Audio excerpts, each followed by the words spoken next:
Hello mga mi, so for today's video, magbibigay lang ako ng opinion about sa post na to. Sabay-sabay natin basahin. Hello po, ask ko lang po, andito po ako ngayon sa Hong Kong at plano ko mag-apply sa Greece or Turkey. Ano po bang mas okay, Turkey or Greece? Sa Greece po ba kapag matapos mo, contract mo, pwede ka bang mag-apply dyan, mas malaki ba sahod?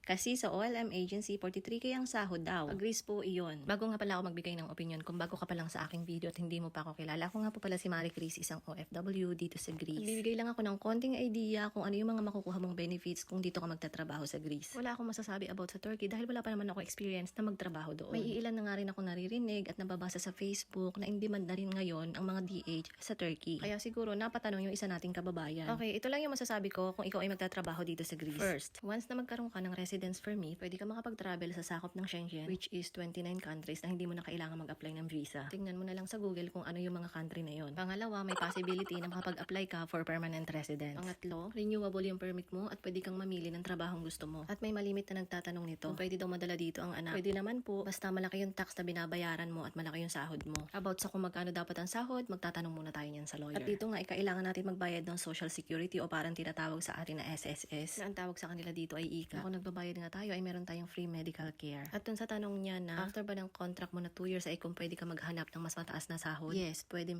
po. Kaya nga kailangan tayong i-apply ng ating amo ng residence permit at kapag meron na tayo niyan, ay meron na tayong kalayaan na manirahan dito kahit tapos na ang ating visa at yung contract natin sa ating mga dating amo. At kagaya nga ng sinabi ko, renewable po ang ating residence permit. Kailangan lang po nating sumunod sa batas nila. Para po pa nag-renew tayo ng ating residence permit ay hindi tayo magkaproblema. Isasali ko na rin dito yung 14-month pay na tinatawag nila. Ito yung mga bonuses na matatanggap natin na hahatiin sa 3 buwan. Ayan lamang po ang iilan sa benefits na pwede nating ma-avail kung dito tayo magtatrabaho sa Greece. Isa lang ang masasabi ko kung sa Turkey ka magtatrabaho. Based dun sa nakita ko na salary offer, competitive din naman dahil naglalaro sa 900 to 1,000 US dollar ang kanilang salary offer. At base nga sa mga Pilipino na nagtatrabaho doon, may iilan din ako nakakausap na mas gusto nila na mag-transfer dito sa Greece. Yan lamang po ang aking opinion sa post ng ating kababayan na nagtatanong na sana ay makatulong, na siya ay makapagdesisyon. Yan lamang po, maraming salamat sa panonood. Paalam, God bless everyone.